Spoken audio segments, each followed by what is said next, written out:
Thanks for tuning into the Hidden Tracks podcast. You can find us wherever you find podcasts or listen to music.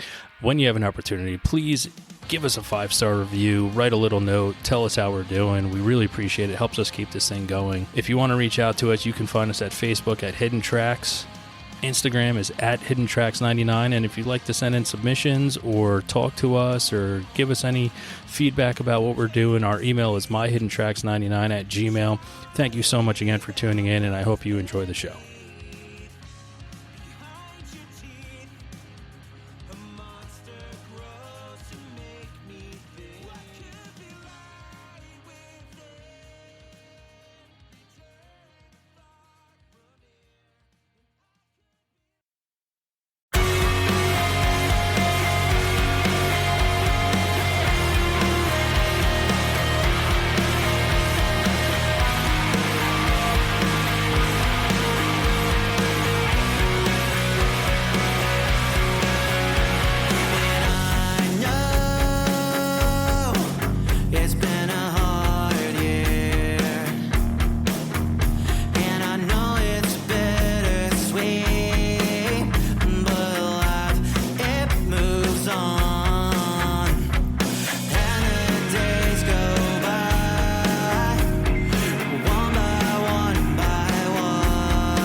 What's up, everybody? Another week, another edition of the show. This week, I have a pleasure to have a band that I had on my threes. I think it was last year. A band called ASHTRAY out of the UK. I have Ben and Fraser here. So welcome to the show, guys. Thanks for coming on today. Oh, thank you for having us. Cheers. Yeah. Thank you. So let's get the I guess the BS out of the way, which will be, you're a newer band. You started throwing music up. I found you guys on Bandcamp, and I told you how I'd like to dial in things, but there also comes this moment where there's a genre that you're going to have to attach yourself to. So if you were to, what would you say ASHTRAY as a band would fall under for someone who's looking for a specific genre label for you guys? I think it's whatever Basement is, really, isn't it? Like Basement ripoff. We just love Basement. I feel like we could just say like general alt rock, or if you really wanted to label it, more emo. But I wouldn't say we're an emo band. I'd say we have emo elements, but I'd just say good old alt rock. We're just an alt rock band. Yeah, I have a nasty habit of writing music that doesn't really fit in a box. It kind of has so many different influences, so it's like it's very hard to kind of just put a pin on what it is. Well, it does. I mean, and thank you for sending me your new EP that'll be out at some point. And I mean, I think it's the melodies that make it stand out for me, where it's hard to get in alt rock where it's not. I mean, that dark and brooding that alt rock sometimes comes with. I think the melody and the vocal is what keeps me there. I want to say, like the guitar tones and things like that. But I think it's the melodies that you could probably say could fall into a better emo version of something. Yeah, I think like I wouldn't say we're anywhere near like Midwest emo, but just emo as a kind of idea, I feel like we probably do fit into that. And that kind of pop punk emo vibe definitely. I think we sit in there. But like we said before, I think when me and Ben kind of did, Ben started this project and then I eventually joined. But our biggest influence for 100% is Basement for sure. Like we love them and we have done for so long. Well, it's a good thing. It's a good band to love. So yeah. So Ben, if if Fraser came on later, Ben, why don't you give us the quick synopsis of how this, ASHTRAY, the band, became a thing to where it is right now? So I used to write music on my breaks. So I used to be a chef, so I'd get like long hours, long days, and then on my breaks I'd go home and I'd just write music. And that was like 10 years ago now. So I just had loads of these songs just lying around for ages, and then I was just sort of one day I just decided that I wanted to make something of it. So there's been about 10 members in ASHTRAY before we actually released any music, but we've got a good lineup now. It's just sort of like it's not very like angsty. It's just kind of what I was feeling at the time.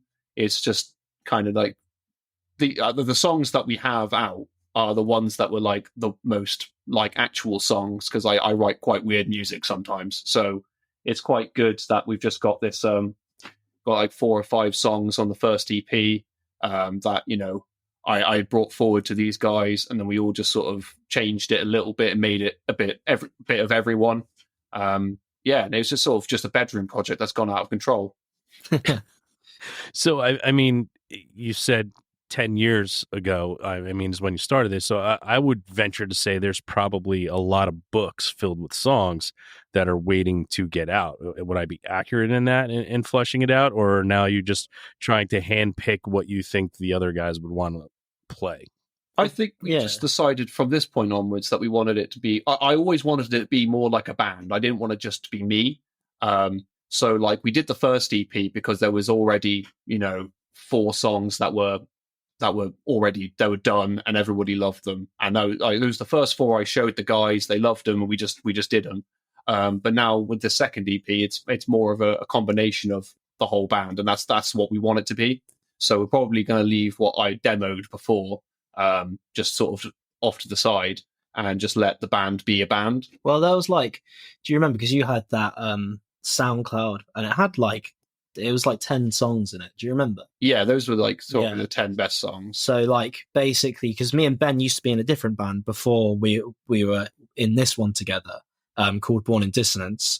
So shout out to Born in Dissonance, because we still love the guys, but we just wanted to kind of focus more on this. But we were in sorry, I've got a sore throat, but we were in that band, but we were trying to do this band from before we started that band, but we couldn't get anyone to join this band.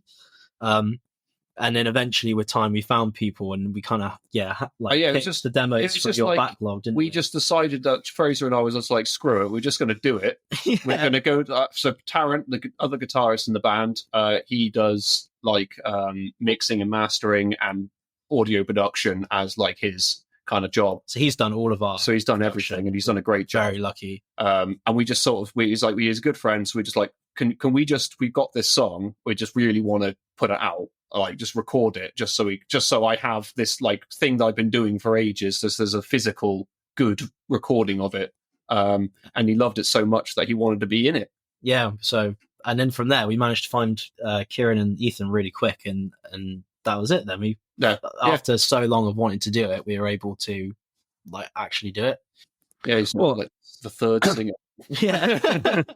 Well, I guess I would have to give you a little bit of credit, Ben, for not being that the douche of these are my songs, this is what I've created, and actually turning into a band. That's I my years around watching music and seeing bands begin and dissolve that's a commendable thing of saying I've been writing songs for 10 years, but now I want them all to be part of a band. So yeah, that's pretty righteous. I think it's cool because it's like, every member of the band is like, proficient with instruments, and they all have ideas, and like everybody has an opinion, and we all listen to each other, and it just comes together in a real like it just the workflow just works. It's not just me sat in front of a laptop hitting space and enter continuously doing takes. It's far more like organic.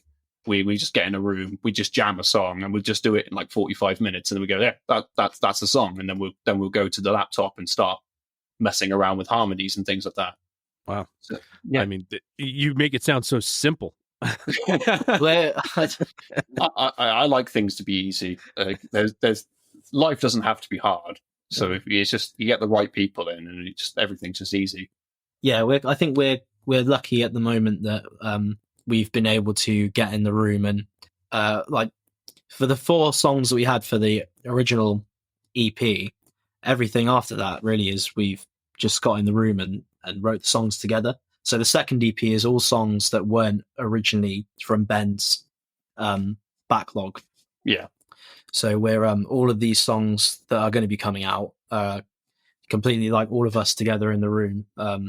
We've been lucky so far. There's not been anything we've really hit our heads against the wall for a really long time. I'm sure it'll come. Yeah. But it's just like we kind of write the music with instinct, and then we've got good instincts, so when we write music together, it comes out and it works. we like to think we have good instincts. So, well, from the moment this thing became a reality and you started recording music and put it out, did you think things would maybe happen as fast as some asshole from over here in the States reaching out to you immediately and being like, well, you guys are fucking awesome, I want to talk to you? Like, what did you think about like when something like that would happen so quickly too? I mean, finding you guys and then me being like, wow, they're fucking awesome, and then having you on my weekly threes and then wanting you guys to be on the show. Like, yeah, well, thank you very much for having us. But no, definitely not. Like we still haven't really played that many shows. This year we're putting out the EPs like soon in the next month or so. I don't know if we've even got an exact date yet, and after that we just want to really push it, and we want to play more shows. We have to be more active on social media. So we're trying to make some reels and content that we can hopefully get people interested and stuff. But we just want to do this for fun, and we just want to play some shows. We're all a bit older as well. Yeah, we and like we've all got jobs and rent to pay and all that kind of stuff. So this isn't ever going to be a thing for us where like we ever think that we can, go and do it full time. We just want to put out music that we're proud of, and hopefully people like you enjoy it, and that means the world, I think. Yeah. Well, I think, and I've had this conversation before with many people, but I think when it becomes where you're not, I would say like pushing as hard to be like this great band that's going to make it, and you're going to do it as a full-time thing, and you're going to go out there and you're going to rule the world. I think some of the best music comes from when you're just like, hey man, I just want to make music that I enjoy playing and that sounds great. And I think there's a lot to be said for that. Whereas, when you're younger and you're getting in the van and you're touring and you're going out and you're doing all these things and you're trying to create songs and you want to rule the world and you want to be the biggest band, you're not necessarily taking the time to come up with the greatest music and staying in love with it because you're worried about so many other things, that now is the time where, hey, you know what, we're a little older, we got other things going on in life, but music is our constant. Like, it's always there in our life, and how do we make it be great? And I think you hit the nail on the head when it's like, yeah, we just want to play songs that we like. We want to create music that we like and we enjoy playing. And I think that's a lot of the times, I think that's where some of the best success can come from. And like, I think you're right in that sense of that, you know, like, we're not in a van, like, where you've got so many other things that you're trying to do or whatever. If you know, not, I mean, I've never been in that situation. Like, I've never toured professionally or anything like that, but you know, we're kind of all in the comfort of our homes and like coming here and and when we come here, we can just kind of like, it's like one of my friends once said to me that this is like our version of kicking the football around. I'm not really into sports too much, but this is like our version of just coming and hanging out, you know? Yeah, it's a nice excuse to get out the house, I guess. Yeah. No, I mean, and that's what I love, and I think that's what, when I can hear, I think what draws me to music too, still nowadays, and my passion running deep, because I am older, and I still enjoy finding music. I still enjoy that sense of hearing something that I can tell there's some honesty behind it, because there's a lot of stuff that I hear over here in the States on the radio, the popular stuff, where I'm like, there's no honesty. It's just coming from a fucking machine, and I don't care for it. And when I can hear some truth and honesty, and whether it's a fucking drum fill or a guitar lick or lyric, and I'm just like, yeah, no, that's someone playing because they fucking want to, and they just enjoy it, as opposed to the you know, the hit machines, the pop machines that are just cranking out shit for people to listen to. And I think that's what kind of drew me to you guys, was like, I heard something, and then I listened to it again, and then I listened to it again. I'm like, all right, yeah, no, this is real. Well, we, you know, we yeah, really appreciate that. We like to write music and play music that we would enjoy listening to and playing. So it's like, if we're not enjoying it, how can we expect anybody else to enjoy it? So we're just doing it for us. And if other people like it, that's like an added bonus, really. Yeah, it's being it's the, as I call, like, what this show is for me, it's a selfless, selfish act. Like, I'm truly trying to help bands, but at the same time, I love finding music and talking to people about bands. And so that's the selfishness of the show, because I love it. I love being able to talk to two guys from the UK right now in the middle of my day. Like, that's pretty fucking awesome. Like, and it's the selfish act, but at the same time, I want more people to hear your fucking music, and that's why I have you here. So, like, it's the same thing that you guys are doing. Yeah. Yeah. And I think that's a good way of putting it. Like, yeah, we do it because we want to do it. And if people like it, and that's cool. So yeah, I think I get what you're saying. Well, let's dive into the early life of music in your life. I'll start with Ben. And Ben, in your life, when did music like really become a thing for you? I always go back to the first time I heard the Beach Boys at 6 years old. My life changed forever, and I am where I am now at almost 50 because of hearing the Beach Boys at 6 years old. But like, do you kind of like have a memory like when music kind of took a hold of you, and it kind of became that thing that was you didn't realize would be part of your life the whole time, but was always going to be there? Yeah, I think I was like maybe like 4 years old, and my mum was playing Jamiroquai while cleaning the house, and I was awesome. Like, this is great. I love this. That's so good, aren't they? Yeah, I was like, it was virtual insanity, and I was like, this is it. And Jamiroquai is my guilty pleasure. That is my thing that I listen to. That people be like, I can't believe you listen to that. That people say to me, I'm like, dude, it's so fucking good. It's so good. No guilty pleasure. Like, it's just great. They're just some of the best musicians in the world, just doing what they do. Yeah, and then I think when I was 8 years old, my brother got a bass guitar because he didn't want to learn how to play guitar, and our uncle Stephen played bass, and he was like, I want to be like Uncle Stephen and get a bass guitar. And I was like, well, I can't get a bass guitar, so I'm going to get a guitar. And then I played that for a few years, kind of fell out of love with it. And then I listened to Coheed and Cambria, Welcome Home, and I was literally like, I have to play that song. I have to learn how to play this. This is incredible. Now, why do you think you fell out of love with it? Well, I had a really crap guitar. It was like one of those like £150 or dollars or whatever. You get the cable, case, guitar, and the amp, all for 150 quid, and that thing played awfully. And I remember when I was 16, I was like, I want another guitar for my birthday, please. And they went out and got me an Ibanez. And it was like night and day. All of a sudden, sweeping was no problem. It was like that guitar was awful, and that's why I stopped playing, because I thought I was awful at guitar. I was like, no, that was just a really bad guitar.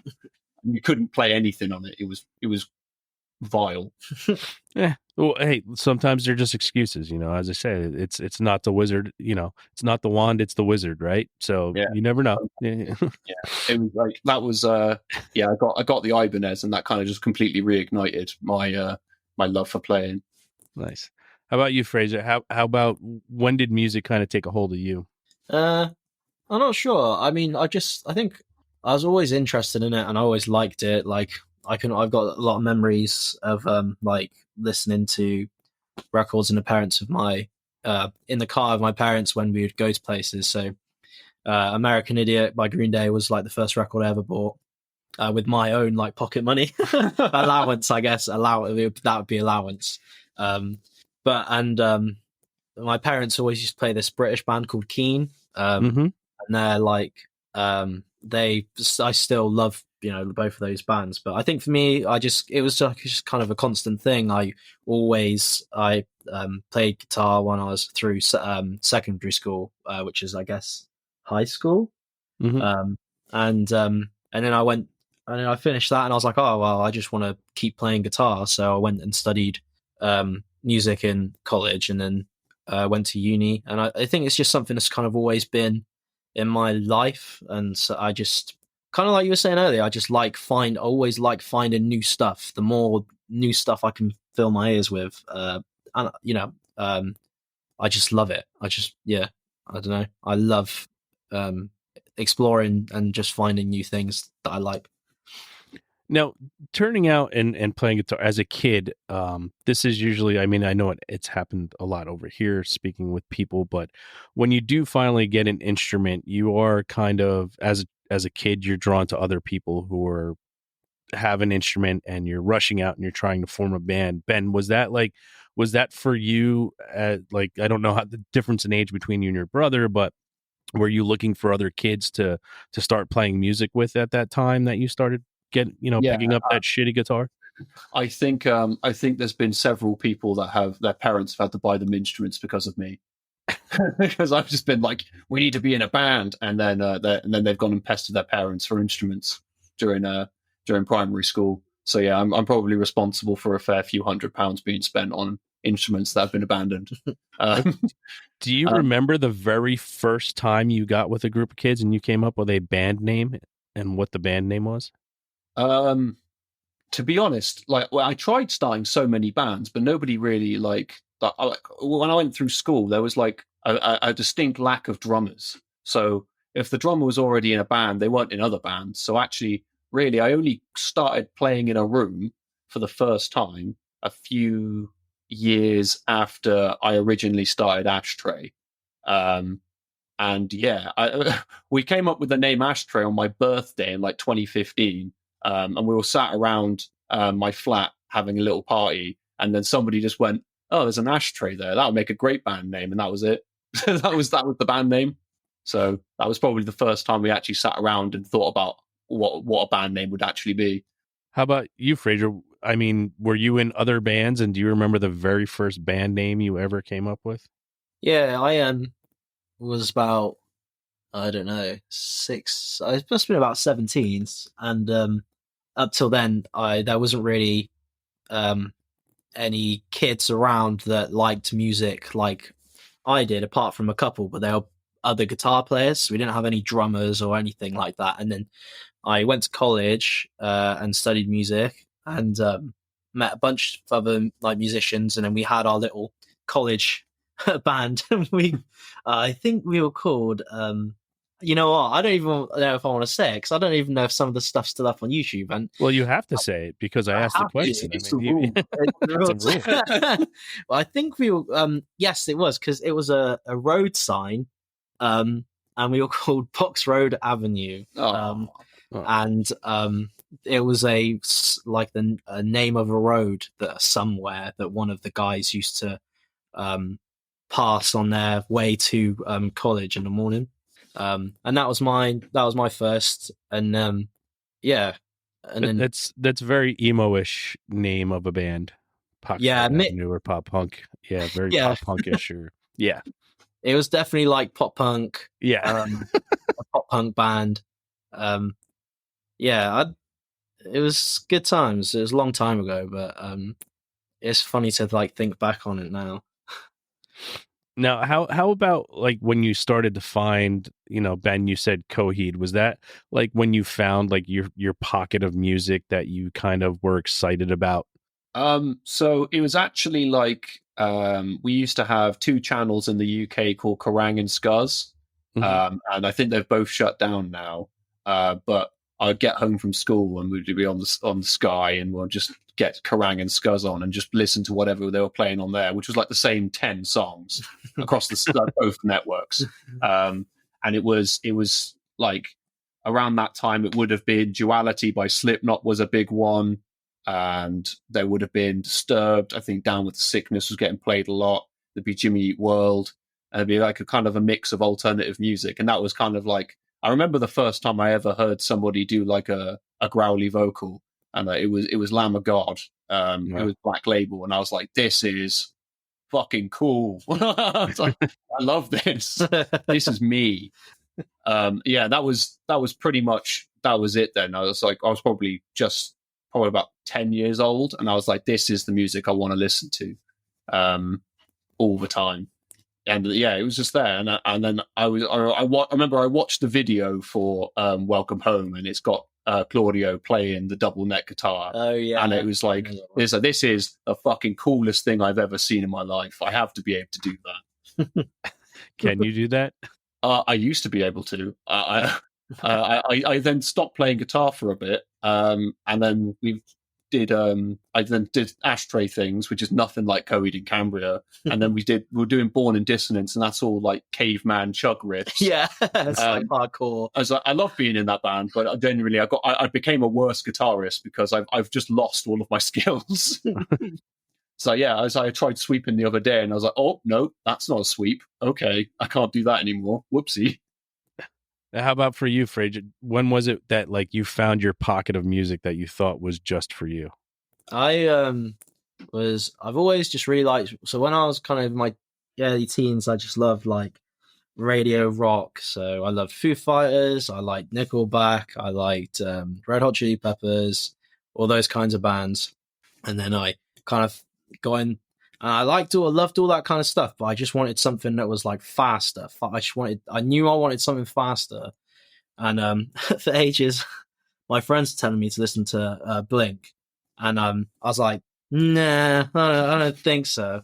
And then one day they sat me down and like forced me to listen to Blink-182, and I ate my words so hard because I became the pop punk kid. I just loved it. And I was really lucky because I listened to all those, Blink, Sum 41, Newfound Glory, all of the big pop punk bands. But I was the perfect age for the 2015 like pop punk boom in like 2013 when it started. And Stories Far, Neck Deep, Knucklepuck, State Champs, all of these bands. And I was just there. Like I was the perfect age. Like I could get the train to Bristol and just like watch all of these bands that were coming through all the time, and it was just like the best. It was and I just felt like that was me. Well, I think the way things go and how cyclical it is too, especially when it comes to like when people talk about music, they talk about the waves, right? So like I think we're on the 5th wave of emo. I don't fucking know. I was around for the first, and I don't even remember it being the first. But it's the same thing with pop punk. But like the bands you just run off, Knucklepuck and State Champs and stuff, like And that's for me is sometimes I get upset because I look at bands like Green Day and Blink, who were bands when I was, I was still already older. I was probably, when Blink 182 blew up, I think I was probably 20, but I mean, it's always for me to watch, like, why is it this band and not this band?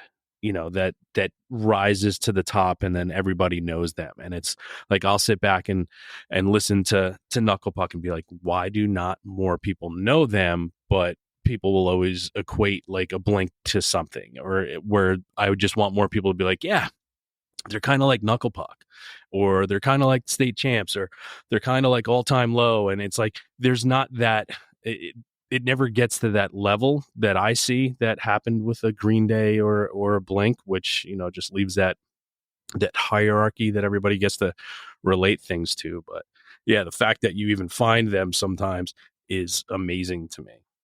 I like know exactly what you mean, because I feel like it's just like, I guess if you want to talk about like waves and cycles, right? And Blink definitely isn't the first wave of pop punk. You had NoFX and Offspring and stuff before them or whatever, and then but I feel like those bands like Story So Far and Neck Deep and stuff, it's like it wasn't the zeitgeist of the time, you know what I mean? Like Blink, it was just the time, and it was the time for them. Whereas like now the market is so much more saturated. People have different ways of finding their music.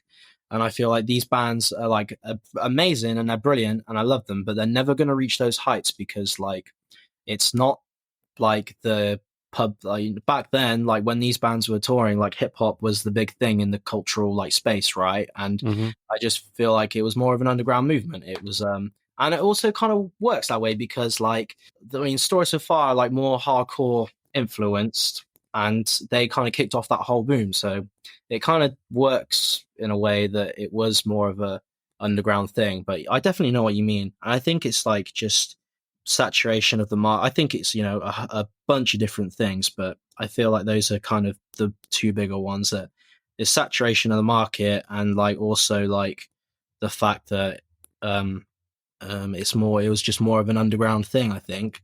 But that's kind of, but I know what you mean, because it would be cool if more people knew who Knuckle Puck were. Yeah. But, yeah. That's kind of my thought on it, I think. Yeah, I just, especially like Blink, like I know exactly. I always equate like Blink's popularity, and I may be one of the last remaining people that actually has their first CD when they didn't even have the 182; they were just called Blink. Right. But it was, as soon as MTV and they made fun of boy bands, like I think that was where everybody just became enamored. Like everybody was like, wow, these guys are funny. They were tired of, the TRL on MTV, and they kind of just started shitting on people. And I think people really brought themselves to that, and I'm just happy that they've had the staying power. Same thing with Green Day, like they've had the staying power, whereas bands that were shitting on other people like Limp Bizkit, they didn't have the staying power.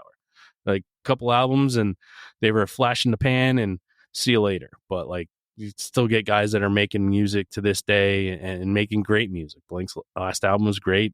Green Day's was good, even though they said they never heard that song by Pink before, but it's the same exact song. But neither here nor there, they're still making good music. So, and it's cool. Like both of those bands are so good and like mean a lot to me. So it's cool that they are still going. Do you know what I mean? Like you don't have to just listen to the same two records. You can put on their latest stuff and be like, this is actually good. Yeah. Like they got like a whole discography that's playable. Yeah, it's not just like they don't just have hits; they actually do have really good songs in the albums on the B-sides. Well, that's what I love too when it comes to certain bands too. Like, just if you were to start playing music by a band, but you took away all the songs everybody knew, that's always my test of like, do you really like this band? Because there's bands that I absolutely love and I hate all the fucking songs everybody knows. And I'm like, those are the worst songs. Yeah, I completely agree. And I think Blink's definitely like one of those bands for sure.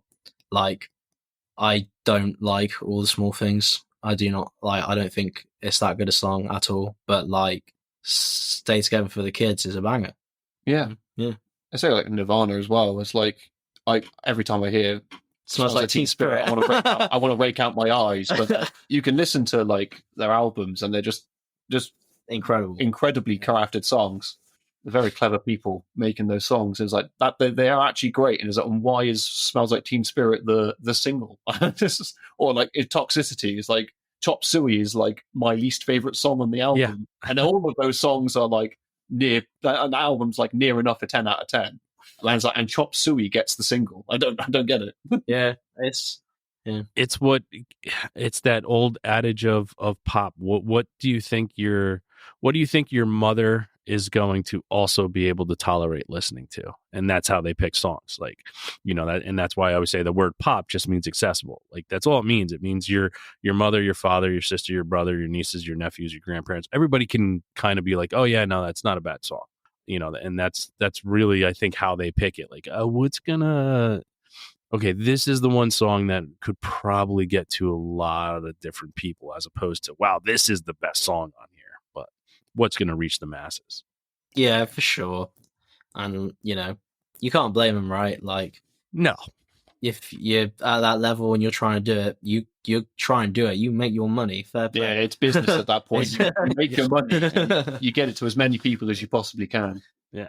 I mean, that's how it all is. I mean, and you look at when labels sign bands and then they don't push them, right? And then they don't pick the right song. And then they just, an album later, like, fuck them. We don't want to deal with them anymore, even though they put all this money into originally signing them. But it's always a crapshoot. That's why I've always loved the fucking indie game and the indie labels and people just really putting out music that's fucking great, and that is nowadays is easier to find, instead of me having to find a fucking zine to find a band that sort of sounds like Fugazi, and then, you know what I mean, and try to find things. So there is a good place that we're in now where you can discover bands like how I found you guys, like that. There's now this place for me to go that is kind of like a zine, but I get to pick all these little buttons and say, I want to listen to something like that sounds like this, and then boom, you guys pop. And that's there was a golden age of YouTube around like 2013 where like the suggested would actually give you things that were relevant to what you were currently listening to, and you could just go down the complete rabbit hole of like, you listen to an album on YouTube and then you're just down a rabbit hole for that genre, and you just use 4 o'clock in the morning and you're like, oh shit, oh god, I've been listening to Tesseract for 4 hours. Well, I feel like Spotify used to be better as well. I found so many sick bands on Spotify, and now I just don't think it's the same. I don't know what's happened to it. But it's not. They've kind of just started to put the same things. Like, once you start to listen to something, and I've noticed what like playlists that it would create or whatever off of what I was listening to, I'm like, you're just constantly feeding me the same things that I've already listened to, where that's not what I want. Like, I've already listened to that. So I've already heard that song. Why do you continuously throw that into this fucking playlist that you're making for me?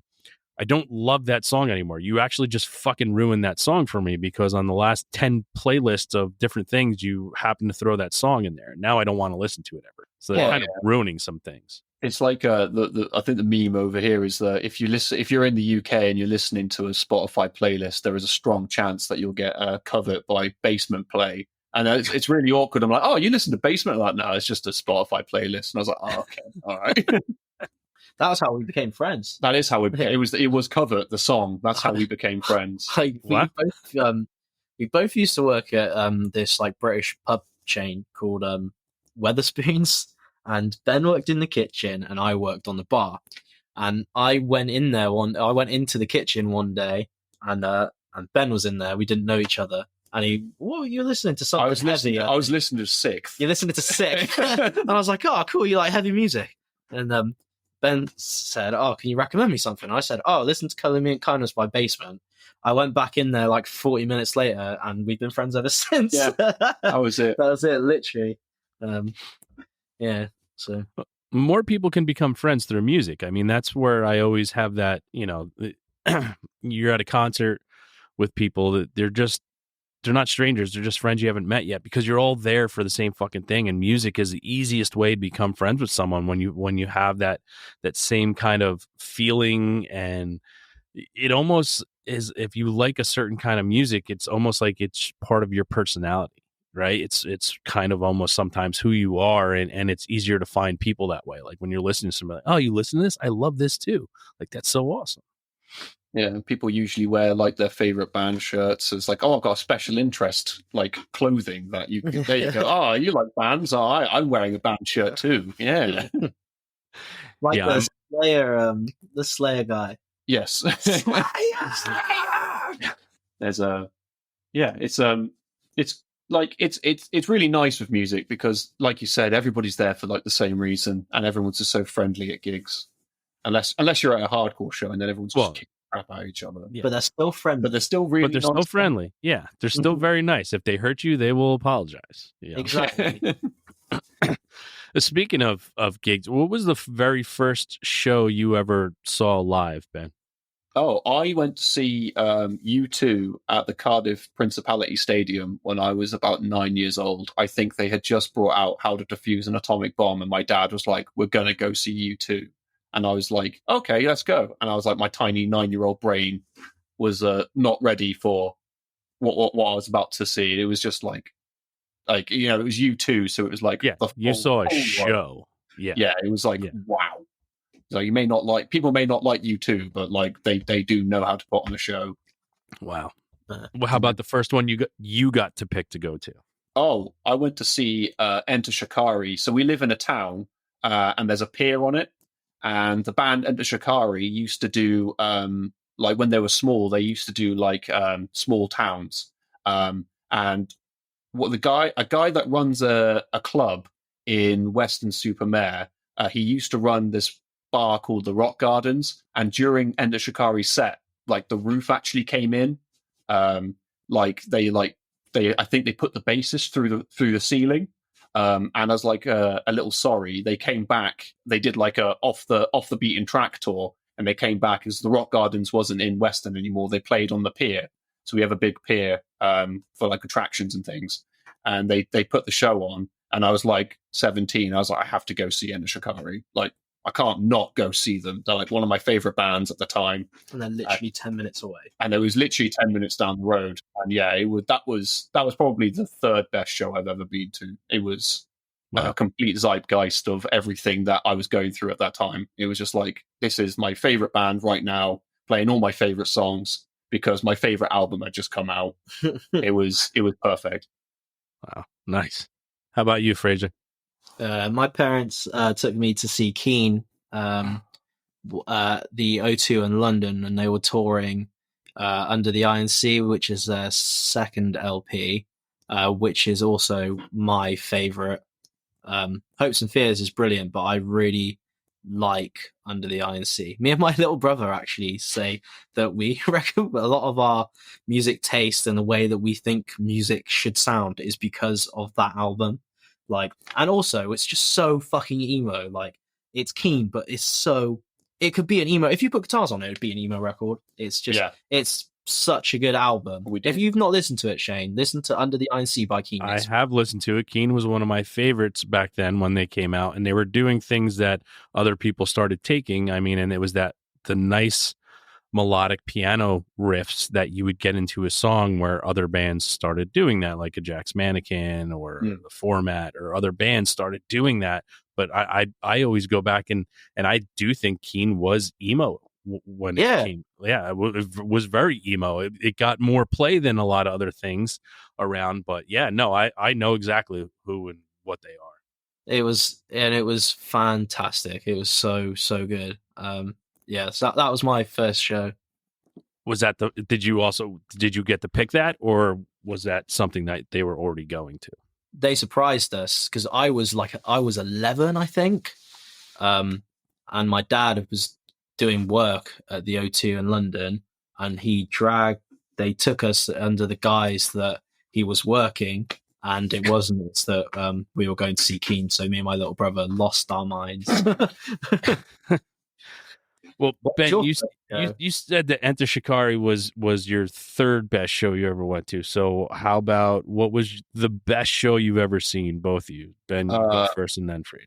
So in Bristol, I went to see Meshuggah play. I've seen them like 4 times now, but they their sets are like strobe lights. So we were in this club and it was dark, and the only thing you could see was the stage lighting, and it was all strobing, and it was like you probably listen to Meshuggah where it's all like tight rhythm picking, and everything was in time with the kick drum. So when the kick drum played, the lights flashed, and it was just utterly incredible. If people haven't seen Meshuggah live, they need to go see Meshuggah.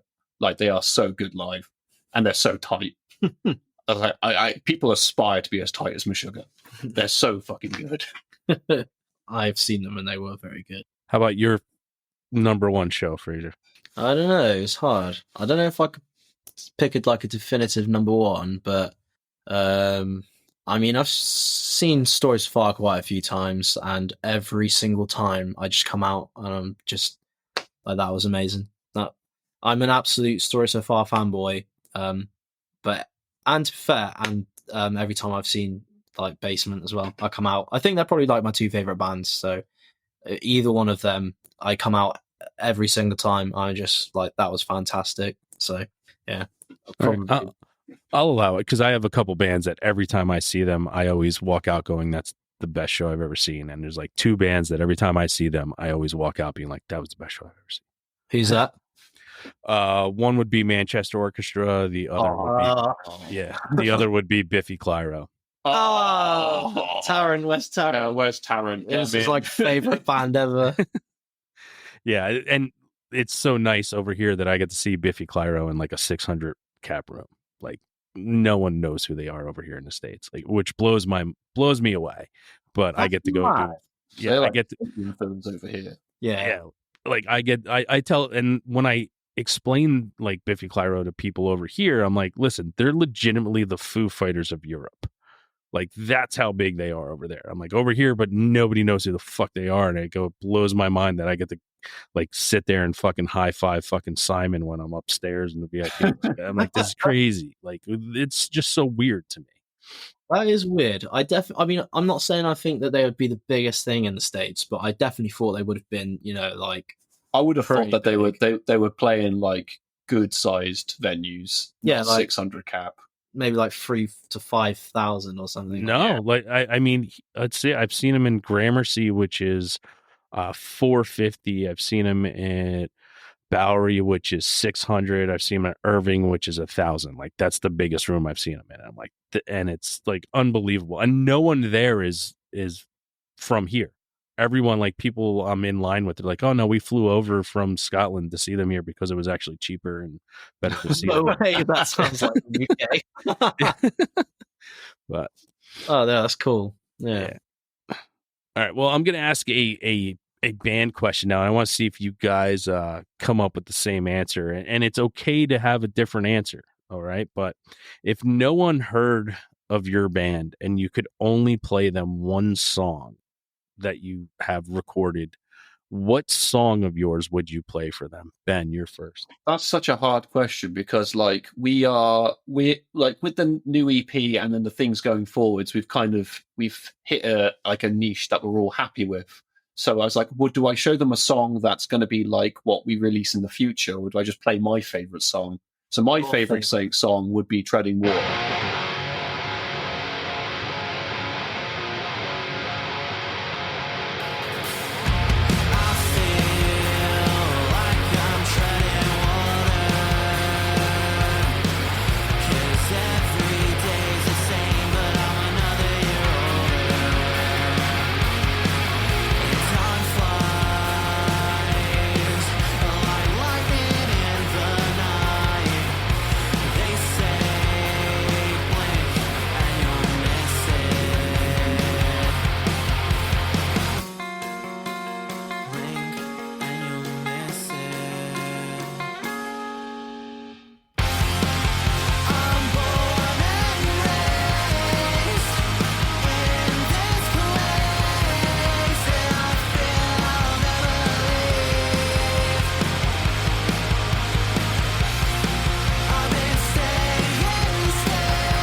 That's what I would show people. I think that like kind of encapsulates what the concept was initially the most.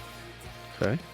I think can I kind of cop out, because I think mine would have to be either Treading Water or Gold from the new EP, because I think that's literally just like, I feel like they're both just anthemic love songs, like both of them, and that's kind of, I'm a bit of a sucker for just massive sounding love songs. So listen, I'm a sucker for them too. See, like I love Smile.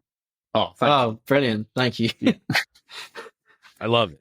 And it's, I mean, that's one of the things where, like, when I first heard you guys, I was like, all right, I can see what they're doing. And then you sent me the new EP, and I was like, uh-oh.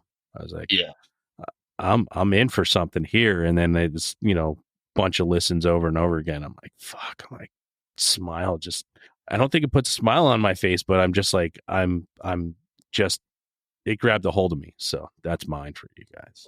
Thank you. Yeah. Well, we appreciate that, man. It's like with the second EP, we kind of just really wanted to not go all out, but we really wanted to just like try more things that we had like never done. So we were doing lots of like gang vocals, loads of like Tarrant wanted to do more backing vocals, so there was more harmonies. All five of us were writing the music, so it's like it wasn't just my best ideas, it was everybody's best ideas. So I feel like the product is better now because it's had more of an input from everybody else. I do think the second EP is a definite step up from what we did on the first one. I think like Smile as well. Like I listened to that song, and I do feel like you kind of go on a journey. Like it's got its highs and its lows. It's like dynamic, and then it builds back up for that big outro chorus.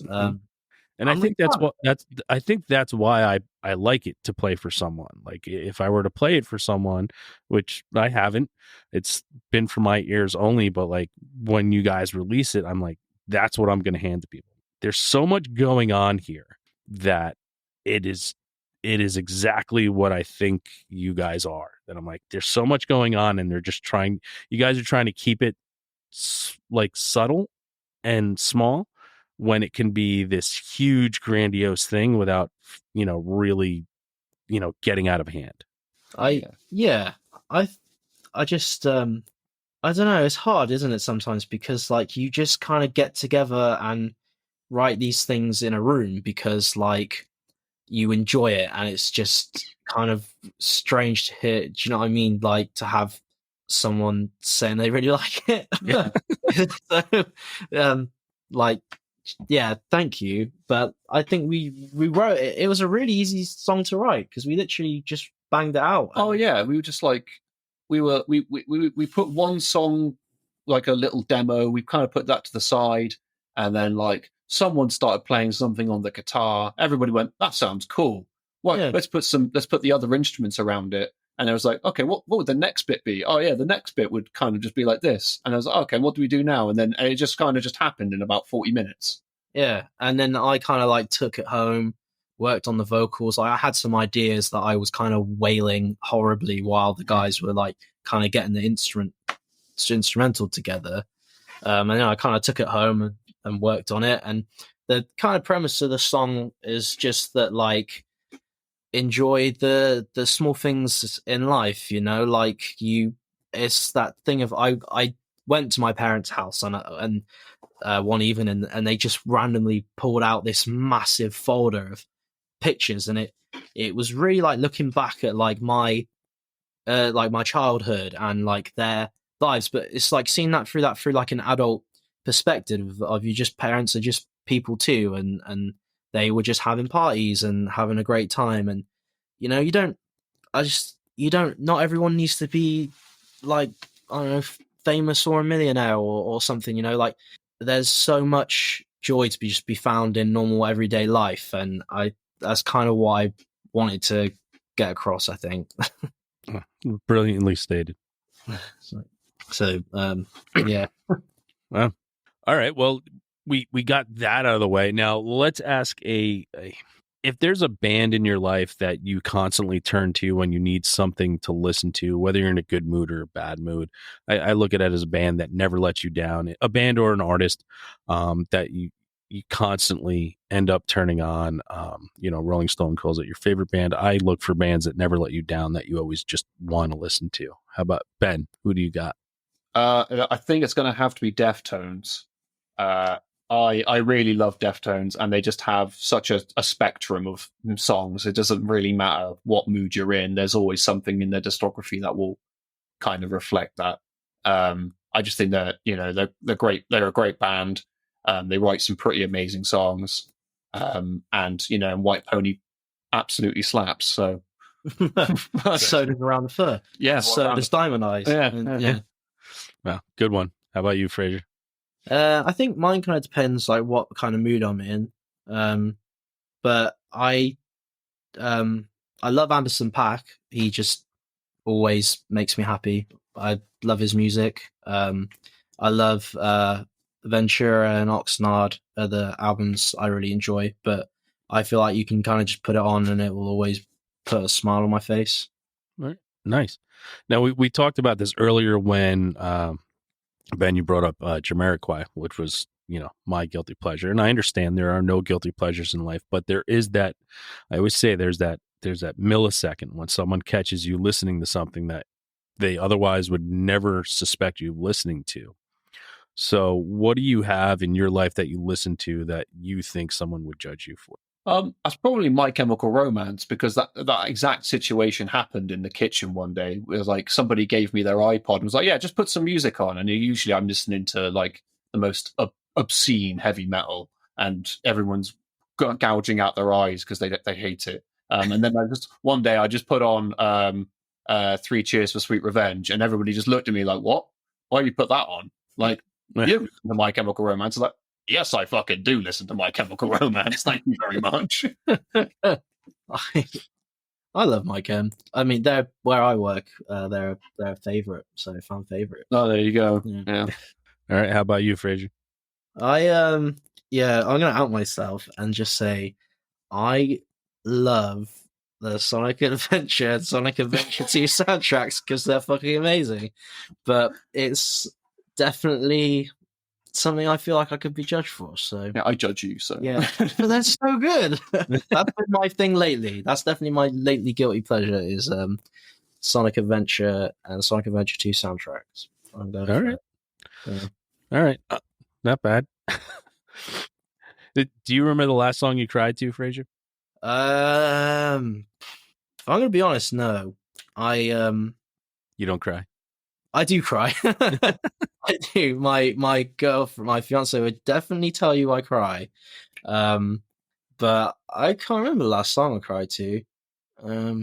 I mean, When September Ends really gets me. I don't know if that gets me every time. That's a song that I listen to and just... You said that little tear. Yeah. So, yeah, I'd probably say that if I had to say something like that. Do you remember yours, Ben? Well, the last time I cried listening to music, I was at a festival just outside of where we live, and I Watch You From Afar was playing, and they played their latest album in full. And they're like they're a band from Northern Ireland, but whenever I listen to their music, like my family are from Ireland as well, it just kind of reminds me of home. And I just got really homesick listening to them. I had a little cry. There you go. Yeah. All right. Oh no, I can tell you, I saw the Wonder Years. Oh, every time I see the Wonder Years, they make me cry. There you go. Every time I see the Wonder Years, they make me cry. All right. Well, here's if the world's going to end in 5 minutes, meteors hurling into the Earth, 5 minutes left to live, and you have to listen to one song and one song only. What song are you listening to, Ben? Anything by Stained.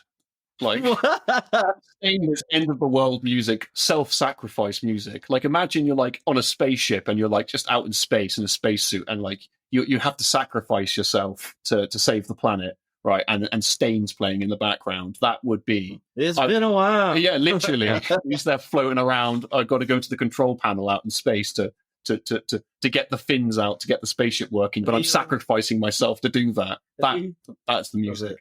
That's the music. Have you listened to Aaron Lewis's Whole Country project? God, please don't talk to me about country. Not today, Fraser. What do you say? That ain't country. That's a natural fact. God damn it! I kind of like it. You like it? Yeah. I mean, I like my country, so Well, we're not a country show, so no, I'll stop. So what do you listen? What song are you picking, Fraser? I kind of, if Meteor was hurling down and I had to kind of see the funny side of it, I feel like I'd listen to "Take Me Higher" by Creed. Yes. And you take me higher. So Stained and Creed are two bands that I did not think were going to fall into that category. That is fucking. We make magic here. That's what we do. So that's perfect. What would yours be? Mine is Over the Rainbow, as done by Ray Charles.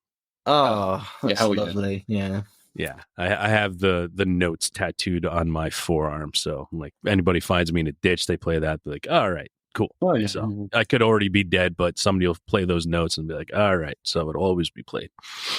Nice. Somewhere. Yeah, that's a good song. Yeah.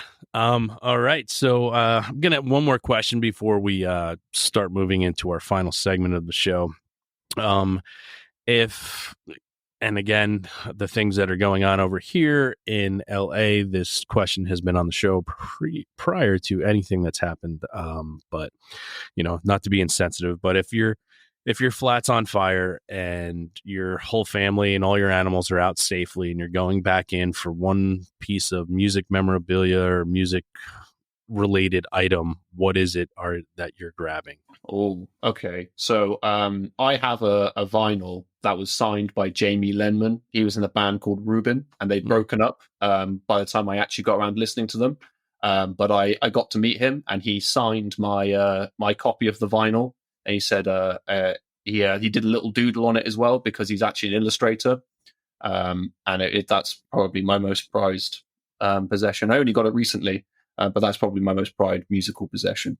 I think I would take, my friend Phil gave me a Title Fight Shed original pressing vinyl, and that's what I would take because that album is insanely good. Nice. Out of my collection, I think I would save that one. That Title Fight Shed. I just got an original floral green on with the floral green pressing of the Title Fight in my store. So it was a nice thing that came in the other day. That will go very quickly. They're big now. They're huge at the moment. Yeah. That was one of the bands you showed me. It was back in 2015. Yeah.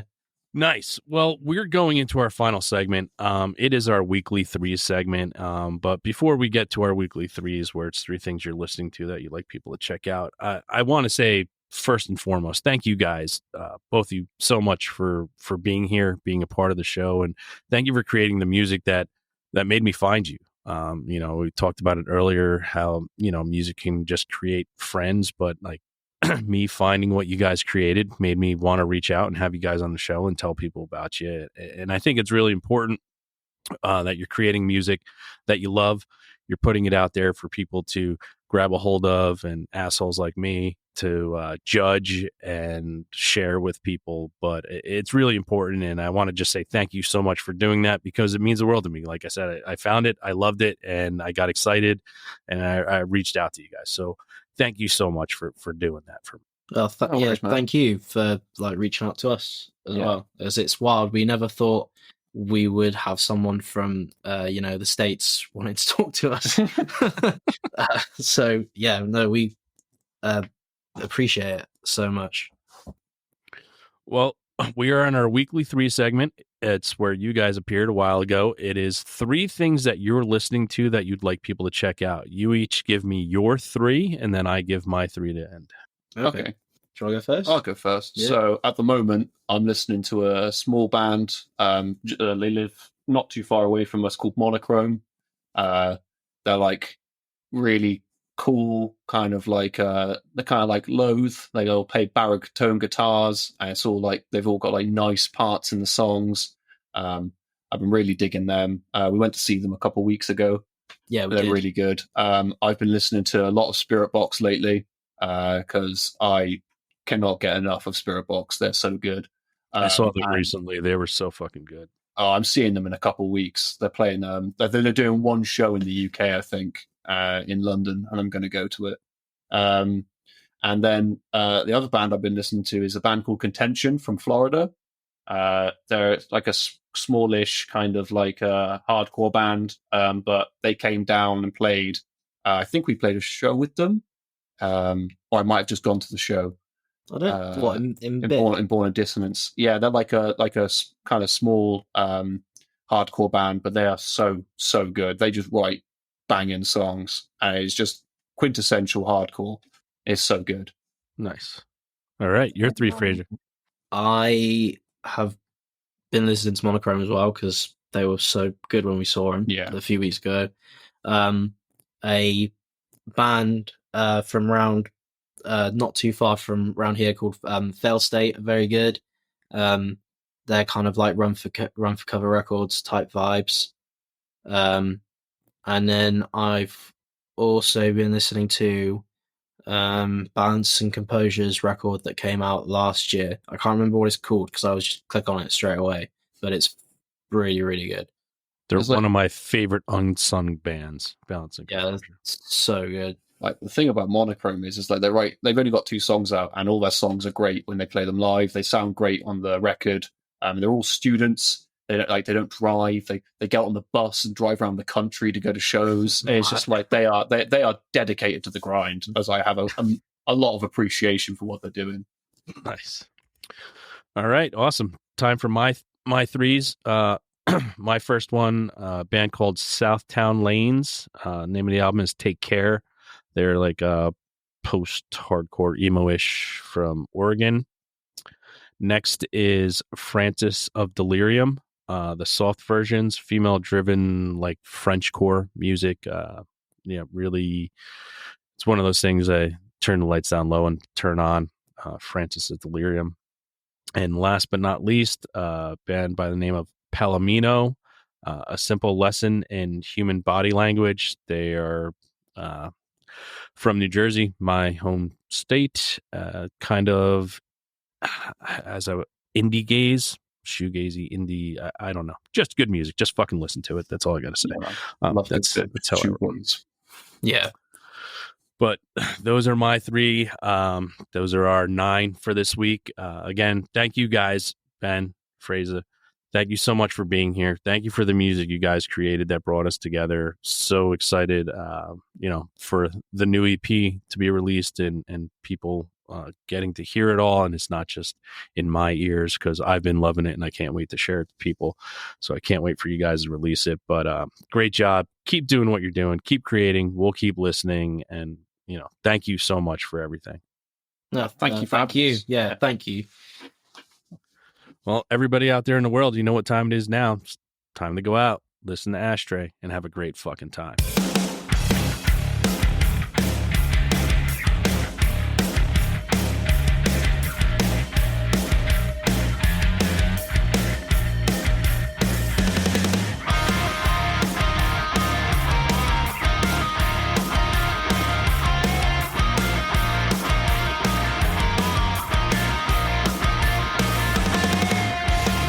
I went to my parents' house and looked back on their life.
Thanks again for tuning into the Hidden Tracks podcast. We hope you enjoyed this week's show. Don't forget to follow us on Instagram at HiddenTracks99. Also, send all your submissions to myhiddentracks99@gmail.com. Tune in next week. You may find your new favorite band, and don't forget to go out and have a great fucking time.